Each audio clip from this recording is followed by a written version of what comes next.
حدیث نمبر 8 کتاب ایمان کا بیان۔ باب اسلام کی بنیاد 5 چیزوں پر ہے۔ رسول اللہ نے فرمایا اسلام کی بنیاد 5 چیزوں پر قائم کی گئی ہے۔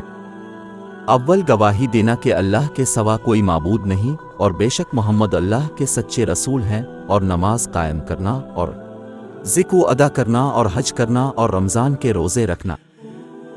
حدیث نمبر 9 آپ نے فرمایا کہ ایمان کی 60 سے کچھ اوپر شاخیں ہیں، اور حق شرم بھی ایمان کی ایک شاخ ہے۔ حدیث نمبر 10 باب مسلمان وہ ہے جس کی زبان اور ہاتھ سے دیگر مسلمان بچے رہیں، کوئی تکلیف نہ پائیں۔ نبی کریم نے فرمایا مسلمان وہ ہے جس کی زبان اور ہاتھ سے مسلمان بچے رہیں، اور مہاجر وہ ہے جو ان کاموں کو چھوڑ دے جن سے اللہ نے منع فرمایا۔ حدیث نمبر 11 باب کون سا اسلام افضل ہے؟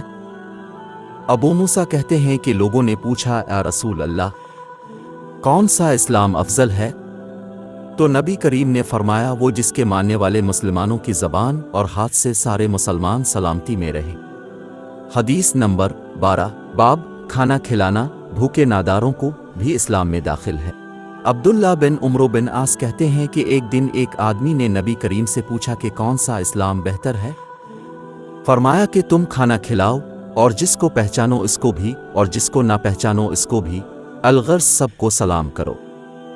حدیث نمبر 13 باب ایمان میں داخل ہے کہ مسلمان جو اپنے لیے پسند کرے وہی چیز اپنے بھائی کے لیے پسند کرے۔ نبی کریم نے فرمایا تم میں سے کوئی شخص ایماندار نہ ہوگا جب تک اپنے بھائی کے لیے وہ نہ چاہے جو اپنے نفس کے لیے چاہتا ہے۔ حدیث نمبر 14 باب رسول اللہ سے محبت رکھنا بھی ایمان میں داخل ہے۔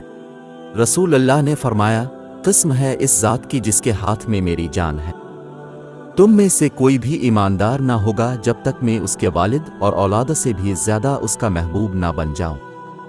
حدیث نمبر 15 باب رسول اللہ سے محبت رکھنا بھی ایمان میں داخل ہے۔ نبی کریم نے فرمایا تم میں سے کوئی شخص ایماندار نہ ہوگا جب تک اس کے والد اور اس کی اولاد اور تمام لوگوں سے زیادہ اس کے دل میں میری محبت نہ ہو جائے۔ حدیث نمبر 16 باب ایمان کی مٹھاس کے بیان میں نبی کریم نے فرمایا 3 خصلتیں ایسی ہیں کہ جس میں یہ پیدا ہو جائیں اس نے ایمان کی مٹھاس کو پا لیا۔ اول یہ کہ اللہ اور اس کا رسول اس کے نزدیک سب سے زیادہ محبوب بن جائیں۔ دوسرے یہ کہ وہ کسی انسان سے محض اللہ کی رضا کے لیے محبت رکھے۔ تیسرے یہ کہ وہ کفر میں واپس لوٹنے کو ایسا برا جانے جیسا کہ آگ میں ڈالے جانے کو برا جانتا ہے۔ حدیث نمبر 17 باب انصار کی محبت ایمان کی نشانی ہے۔ آپ نے فرمایا انصار سے محبت رکھنا ایمان کی نشانی ہے اور انصار سے کینہ رکھنا نفاق کی نشانی۔ حدیث نمبر 18 عبادہ بن صامت جو بدر کی لڑائی میں شریک تھے اور لیلۃ العقبہ کے 12 نقیبوہے میں سے تھے، فرماتے ہیں کہ رسول اللہ نے اس وقت جب آپ کے گرد صحابہ کی ایک جماعت بیٹھی ہوئی تھی فرمایا کہ مجھ سے بیعت کرو اس بات پر کہ اللہ کے ساتھ کسی کو شریک نہ کرو گے، چوری نہ کرو گے، زنا نہ کرو گے، اپنی اولاد کو قتل نہ کرو گے، اور نہ عمد نہ کسی پر کوئی ناحق بہتان باندھو گے، اور کسی بھی اچھی بات میں اللہ کی نافرمانی نہ کرو گے۔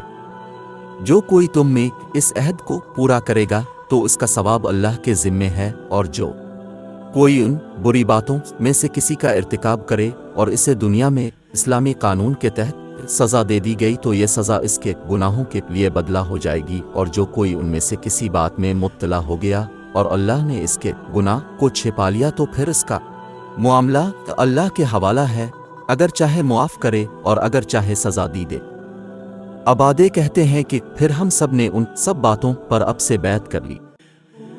حدیث نمبر 19 باب فتنوں سے دور بھاگنا بھی دین ہی میں شامل ہے۔ ابو سعید خدری سے روایت ہے کہ رسول اللہ نے فرمایا وہ وقت قریب ہے جب مسلمان کا سب سے عمدہ مال اس کی بکریاں ہوں گی، جن کے پیچھے وہ پہاڑوں کی چوٹیوں اور برساتی وادیوں میں اپنے دین کو بچانے کے لیے بھاگ جائے گا۔